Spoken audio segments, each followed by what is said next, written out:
If I remove this pressure,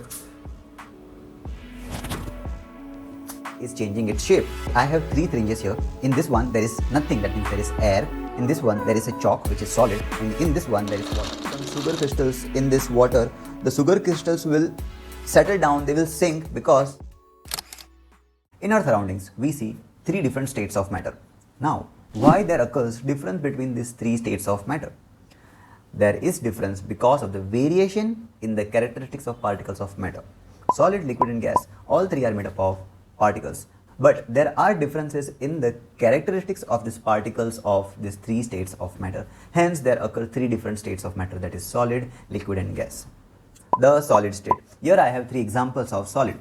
Now here we can notice that solid have a fixed shape, they have distinct boundaries, right? And when I try to compress this solid, there is negligible compressibility. And also we can notice that when I apply force on this solid, they do not change their shape. That is, they have the tendency to maintain their shape. So we can say that solids are rigid, they do not change their shape easily. If I apply force more, then what will happen? It will break. So these are all the characteristics of solid. Solids have fixed shape, they have distinct boundaries, they have negligible compressibility, solids are rigid. If we will apply more pressure, then it will break. What about this rubber band? I am applying force on it and I am stretching it, it is changing its shape. It has changed its shape, but it will change the shape till the time I will apply force on it. When I will remove the force, it will again get its original shape, what it was before. And if I will apply more force and I will stretch it more, then it will break. The rubber band will break. Hence, rubber band is a solid. What about the sugar? Here the sugar is in this glass. If I empty the sugar in this box, the sugar is going to take the shape of this box. Before it was having the shape of this glass, and now it has taken the shape of this glass. Is it a solid? Yes, sugar is also a solid, because if we see individual particles of sugar, they itself have a fixed shape, and hence the sugar is also a solid. What about this sponge? If I apply force on it, if I press it, it is changing its shape. But this is happening because of the air which is trapped in this sponge. When I press it, the air expels out, and when I remove this pressure, it will again get its original shape. Hence, the sponge is also a solid. The liquid state. Here I have some water in this shaker, which you can see that it is 100 ml. Now I will take this glass, and in this glass I have already marked a level which is about 100 ml. When I will transfer this water in this glass, what we observe is that the water has changed its shape. Before it was having the shape of this shaker, and now it has taken the shape of this glass. But what we can see that the water level is the same, that is, it is 100 ml only. So here we figure out that water, not water, but any liquid, if we will take oil, milk or any liquid, they do not have fixed shape, but they have fixed volume, because the volume was same in both the cases, but the shapes are different. So liquids do not have fixed shape, but they have fixed volume. Other than that, if I take this plate and if I pour this water into this plate, we can see that the water is flowing. The water is not being at one place, it is flowing as it is getting the space or the slope condition is. So we can conclude here is that water is not rigid, it is changing its shape, so it is not rigid, but water is fluid because it has the ability to flow. If I will pour this water on the floor, it will flow. So that is why water or any liquid is a fluid. The points to be noted are: liquids do not have a fixed shape, but they have fixed volume. They are not rigid, but as they flow, they are fluid. In the previous experiments, we observed the diffusion of a solid into a liquid when we mixed salt with water. We also saw the diffusion of liquid into a liquid when we mixed ink into water. Now the question is, do gas also can be diffused in water? The answer is yes. Atmospheric gases gets easily diffused into water, especially the gases like carbon dioxide and oxygen, which are very important for plants and animals respectively, are dissolved into water and are useful for the aquatic lives.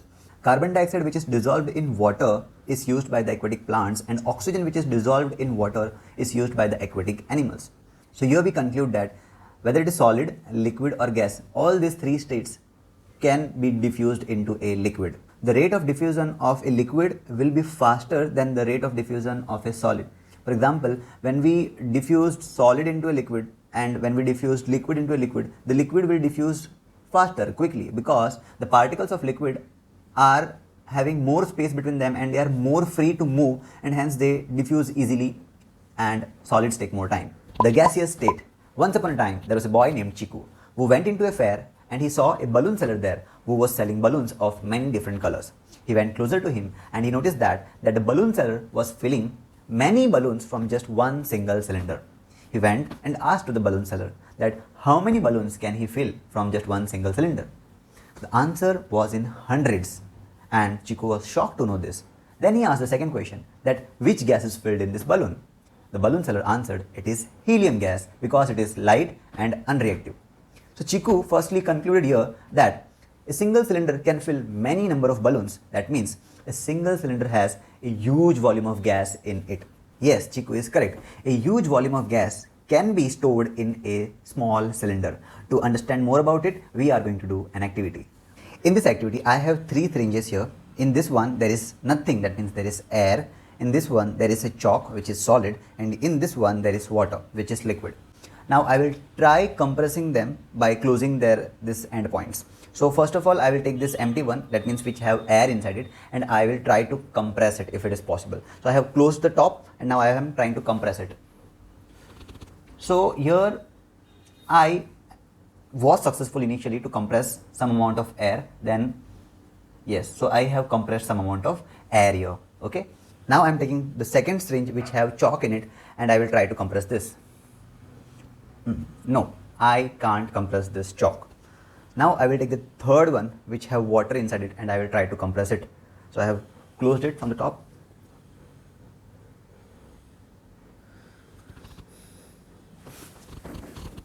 So here you can see that, let it get focused.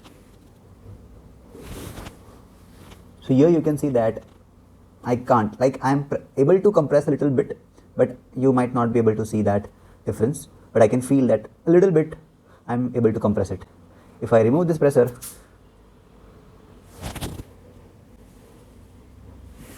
it reached the ceiling.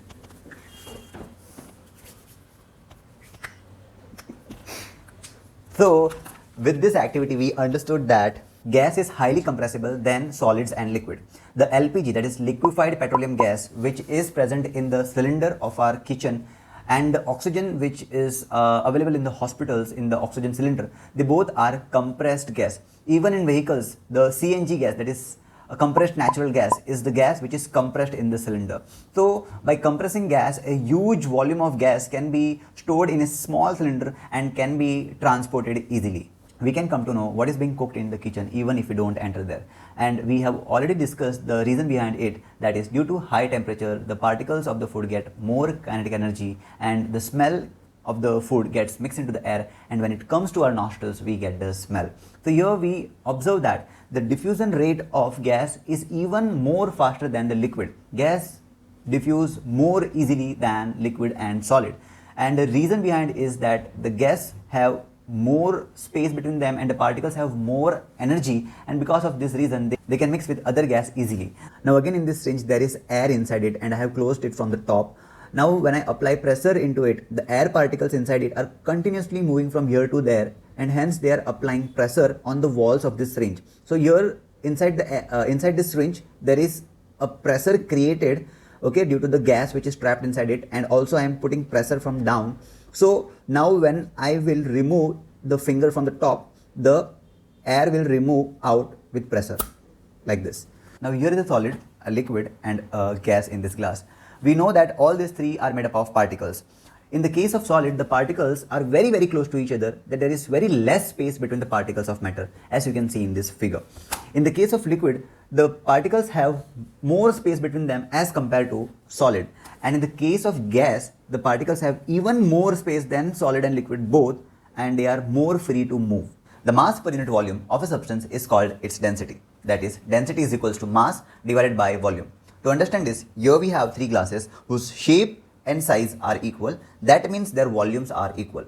Now this glass is containing cotton, this one is containing sugar, and this one is containing water. What do you think? Out of these three, whose mass will be maximum? Yes, your answer is correct. That is, sugar will have maximum mass. Then the next will be water, and the third is cotton. Yes, they have equal volume. Okay, but when I am trying to lift it, here I have to use my maximum energy. Here is the second. This one is lighter than this one, and here the cotton is the lightest one. Now what we have to understand here is these three have equal volumes, but their masses are different. The one with maximum mass will have maximum density. So the density of sugar is the maximum here, the density of water is second, and the density of cotton is at the third rank. And that is the reason why if I will put this cotton in this water, the cotton will float because the density of cotton is less than the density of water.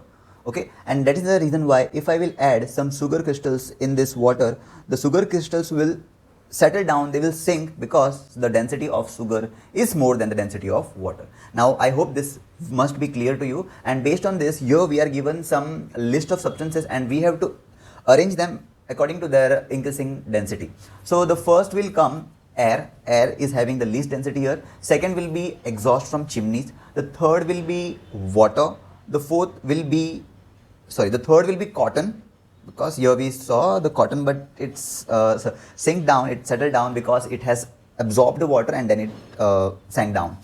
So again, arranging the list, the first will be air, second will be exhaust from chimneys, third will be cotton, fourth will be water, fifth will be honey, sixth will be chalk, and seventh is iron with the maximum density here.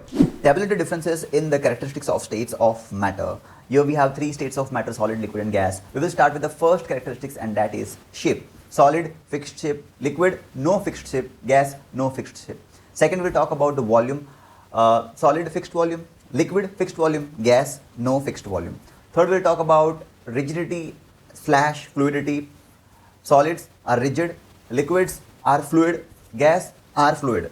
Fourth, we'll talk about the intermolecular force. So if you talk about the intermolecular force, that is the force between the particles. In the case of solid, it is maximum. The force is maximum. Liquid has intermediate, and gas has very less intermolecular force. If you talk about the next characteristics, that will be intermolecular space, that is the space between the particles. It is very less in the case of solid, it is intermediate in the case of liquid, and it is maximum in the case of gas. And the last characteristics we will talk about is compressibility. Solids have negligible compressibility, liquids are slightly compressible, and gases are highly compressible. Comment upon the following. Rigidity. The tendency of a substance to maintain its shape when subjected to external force, it is called as rigidity. That is, when I am applying external force on this remote is maintaining its shape. So this remote is rigid. Second is compressibility. Matters are made up of particles. When external force is applied and when we bring the particles close to each other, we say that we are compressing that substance. Fluidity. The tendency of particles to flow is called as fluidity. That is, if we put water on the floor, the water will flow. That means the particles of water will flow on the floor. So we will say that water is fluid. Then similarly, gas can also flow. The particles of gas also can flow. So gas is also a fluid. The next is filling a gas container. The particles of gas have high amount of kinetic energy and they are constantly vibrating. So when we put gas in a container, because it is continuously moving, freely moving, it will fill the container in which we are filling. Shape. It is the definite structure of an object within an external boundary. For example, this remote has this shape, that is, it has this definite structure within an external boundary. Kinetic energy. The energy possessed by the particles due to their motion is called as kinetic energy. The particles of gas has the maximum kinetic energy and the particles of solid has the least kinetic energy. Density, as we have already defined, density means the mass per unit volume of a substance is called as density. That is, density is equals to mass upon volume. Give reasons. A gas fills completely the vessel in which it is kept. The particles of gas have high kinetic energy, and because of this high kinetic energy, they are continuously moving freely. So when we will put this gas in any vessel, as they are moving continuously, they will spread in that vessel and they will fill that vessel completely. A gas exerts pressure on the walls of the container. The answer of this question lies in the answer of the previous question only. That is, the particles of gas have high kinetic energy and because of which they are continuously moving randomly in all the directions, and as a result they hit the wall of the container in which they are kept, and as a result they create pressure there, and hence gas exerts pressure on the walls of the container. A wooden table should be called a solid. Of course, it should be called a solid because it is neither liquid nor gas. What I mean is, a table have fixed shape. It is rigid. It cannot be compressed. It cannot flow. It has distinct boundaries. All these characteristics are of solid, and hence a wooden table should be called as a solid. We can easily move our hand in air, but to do the same through a solid block of wood, we need a karate expert. Here I can move my hand freely in the air very easily, because here the particles of air have huge amount of space between them and they have very less force of attraction between them. Okay, so due to the huge amount of space between the particles, I can easily move my hand with a very minimum amount of force of my hands. But to do the same with through a solid block of wood, there is a need of karate expert, because that solid wooden block particles are very closely packed. They have very less space between them. There is huge amount of force between the particles of that solid wooden block, and to separate them, to break them, obviously there is a need of huge amount of force, and to do that we need a karate expert. Liquids generally have lower density as compared to solids, but you must have observed that ice floats on water. Find out why. You must have observed that when you put an ice cube in water, the ice cube floats on water. The reason behind this is the structure of ice. In the structure of ice, there are so many vacant spaces in which air is trapped, and because of this, the density of ice is less than the density of water, and that is the reason why the ice floats on water.